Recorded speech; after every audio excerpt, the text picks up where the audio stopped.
The playoffs are here. That means that there are 14 teams remaining, including our Buffalo Bills. Where do I have them ranked in my playoff power rankings?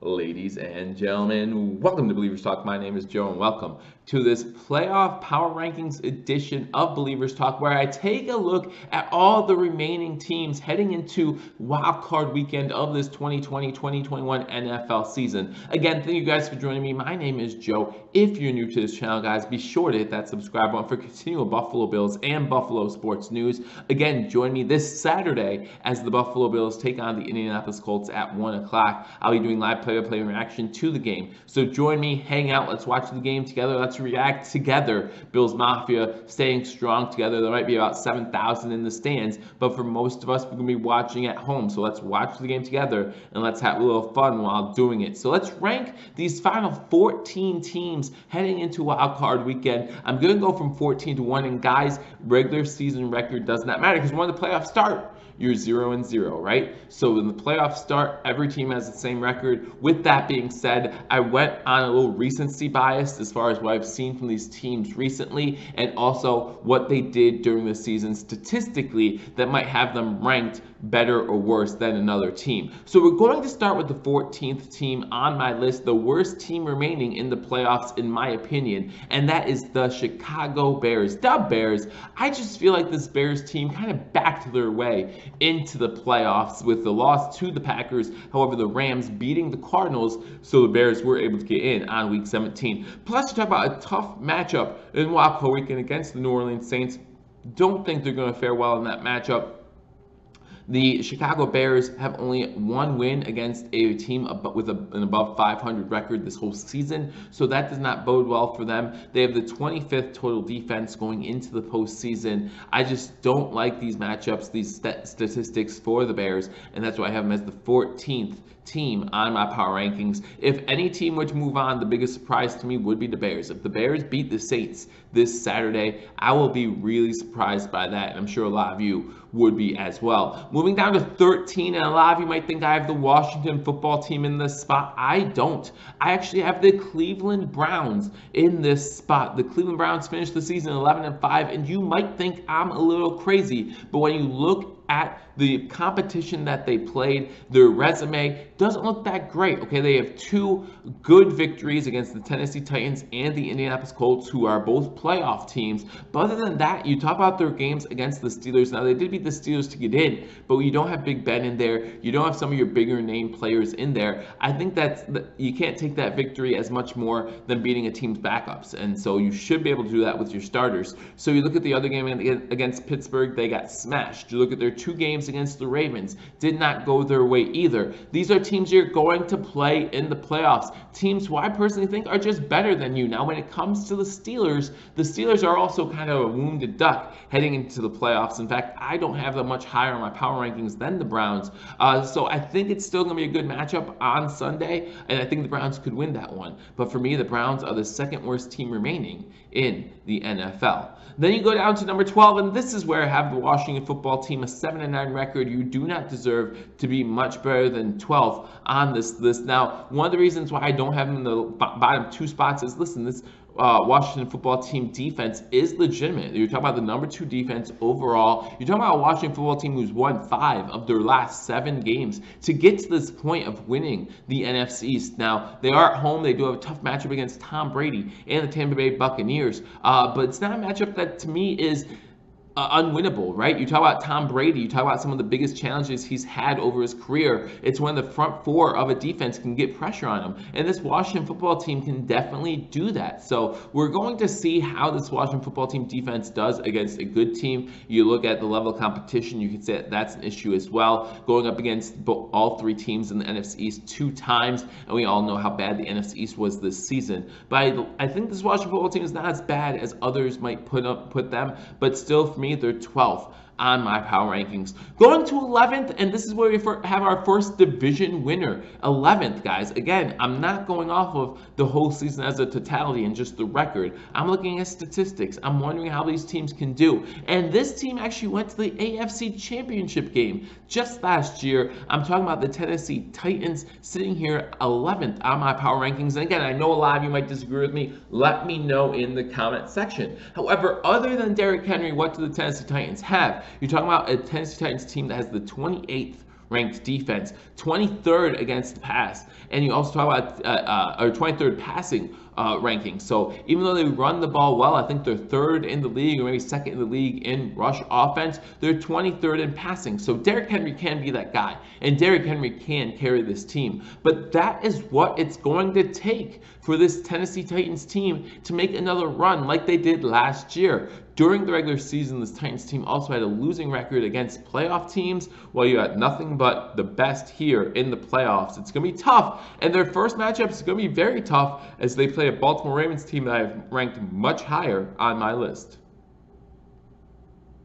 Moving down to 10, getting into our top 10 now, I have the LA Rams. There are just so many question marks with this Rams team. Is Jared Goff going to play? If he does play, is he going to be mid-season Jared Goff or end-of-season Jared Goff, where he starts slumping again? We know that hanging out with Jared Goff and watching him play quarterback is a roller coaster ride, to say the least, and I think that continues. And for that reason, you cannot have this Rams team ranked higher than 10th in the remaining playoff teams. I think that the number one defense always will give them a shot. Obviously, when you talk about Donald being in there, that's always a good thing. You have probably the best defensive player in the game on your team, so he can definitely make an impact and he can definitely win you some games. But at the same time, this offense just doesn't look good. Jared Goff, you're not sure what to expect from him if he will return. So I have the Rams ranked 10th in my power rankings. Going down to 9th, I have the limping into the playoffs Pittsburgh Steelers. Last 5 games, the Pittsburgh Steelers are 1-4. Now they do go up against the Cleveland Browns team who I already ranked in this power rankings, but you look at this Steelers team, they seem tired. They seem like they had giving up on the season during that losing streak, a 3-game losing streak. They had 3 straight weeks where they could have clinched the AFC North. They finally did it in week 16, but the Steelers team, you have to like Mike Tomlin and Big Ben, right? I ranked them 9th. I ranked them as high as I did because you have a veteran coach, you have a veteran quarterback, so you have to give them credit for that. Both these guys have been here before. They have Super Bowl championships to their names, so you cannot count out the Steelers. I expect the Steelers to beat the Browns this weekend, but I have them ranked 9th in my power rankings. Then you go to 8th, you have the Indianapolis Colts. The Colts getting better in the running attack. Same thing with Jared Goff. You don't know what to expect from Phillip Rivers, so that's always going to be a concern. However, Phillip Rivers is a veteran quarterback who, again, has had some postseason success. He's had a lot of postseason failure. He doesn't play well in the cold, which is where he's going this Saturday, but you still have to give him credit for being there and continually doing well. You just don't know what to expect from this year. This Colts defense is decent. The running game's getting better. They got Frank Reich as their head coach. I think that's a feather in their cap as well. But I have the Colts ranked 8th in my power rankings. Going to 7th, you have the Seattle Seahawks. We played the Seattle Seahawks earlier this year, so you know how bad that passing defense is. 31st in passing defense. That is not a good sign no matter who you are when it comes to these playoff teams. You look at some of these playoff teams, a lot of good passing teams remaining in my top 6. So the Seattle Seahawks, again, winners of the NFC West. It's going to be a fun game watching them play the LA Rams, but I don't have them ranked much higher than the Rams, sitting there at 7th. I think that Russell Wilson obviously can always be an X factor. Pete Carroll does have playoff success, so you have to be careful of that. But I have the Seattle Seahawks as the 7th best team entering the playoffs. Going down to 6, you have Tom Brady. You can never count out TB12. And I have Tom Brady and the Tampa Bay Buccaneers sitting at 6th, missing out on the top 5. Again, you look at these weapons, very good on the offensive side of the ball for the Tampa Bay Buccaneers. This defense still could use some improvement. Obviously, much better than last year. Tom Brady holding things down much better than Jameis Winston did with 40 touchdowns or 30 touchdowns, 30 interceptions last year. I think you got consistency in that quarterback position. and that's what I like about this team. I don't like their tight end situation with Rob Gronkowski. I think he's just getting a little up there in age, and we're watching that unfold before our eyes. I think that Tampa Bay's lost some games that many thought they should have won. They've let teams stay in games where they really shouldn't have. However, lately they've been blowing teams away, right? Lately, they're getting Atlanta stayed in it for 3 quarters, but they kind of pulled away at the end. And so I like this Tampa Bay team. Obviously, Tampa is the city that's hosting the Super Bowl. Tampa Bay could be the first team to ever play in the Super Bowl when their city is hosting the game. So Tampa Bay is 6th on my list. 5, you have the New Orleans Saints. Saints, the 2 seed in the NFC.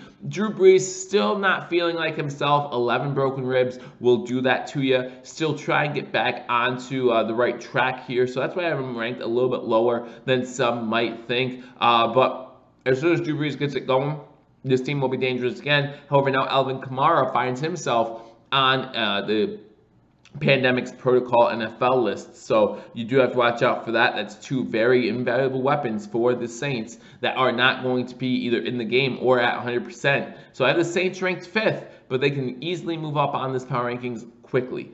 Moving on to 4th, you have the Baltimore Ravens. I know the Ravens are a wild card team. However, you look at the last 5 games, 5-0 in their last 5 games, and they have been blowing teams away. They won last week 38-3, and that was just one of the many blowouts that they've had over the past few weeks. This Baltimore Ravens team is clicking at the right time. They're looking really impressive. I'm glad the Bills get to avoid them the first weekend of the playoffs, but man, if we have to play them, that's going to be a crazy game. But I have the Baltimore Ravens ranked 4th, again, 5-0 in the last 5 games. Lamar Jackson playing back to that MVP type level. You got Harbaugh as the coach, a lot of playoff success there. I think the Ravens could make some noise in the playoffs this year. At number 3, we have the Kansas City Chiefs. Patrick Mahomes and the Chiefs go in as the number 1 seed in the AFC. I just don't know if they've been playing like a number 1 seed lately. The past 7 games, they have not covered the spread, and last week, obviously, they lose only their bench players playing. This means the Chiefs are going to have 2 weeks off before they play again. We've seen that not work in the NFL in the past, so maybe the Chiefs can go over that. Defending Super Bowl champions, they do have Andy Reid. I do think this is going to be a formidable opponent in the playoffs,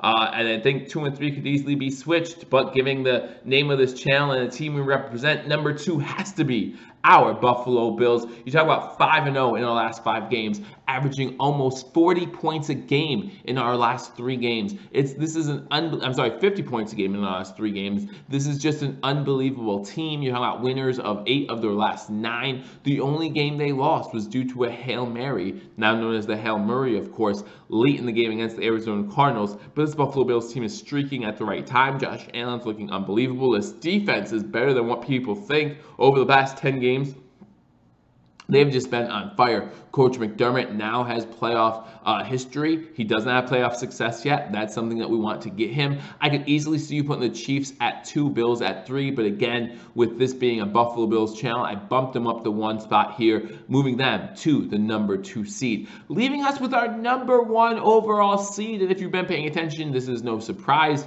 You know the last team remaining is the Green Bay Packers. Guys, Aaron Rodgers has been playing out of his mind, and I know a lot of Bills fans want to believe that Josh Allen has a case for MVP. He does not. In fact, no one has a case for MVP as long as Aaron Rodgers is putting up the kind of numbers he's putting up. You can talk about passing yards, you can talk about touchdowns, you can talk about whatever you want. What I'm going to talk about are interceptions and fumbles. Aaron Rodgers doesn't have too many fumbles, if any at all. You have our boy with 6. Aaron Rodgers has 5 interceptions, Josh Allen 10. So for those reasons, obviously, I think Aaron Rodgers is the hands down MVP of this league. Give me Aaron Rodgers and the Packers as my Super Bowl favorites. Now, I would love to see a Packers-Bills Super Bowl, and I'm sure you would too. But those are my power rankings. Again, going through them real quick, you got the Bears at 14, the Browns at 13, the Washington football team at 12, you got the Titans at 11, the Rams at 10, the Steelers at 9,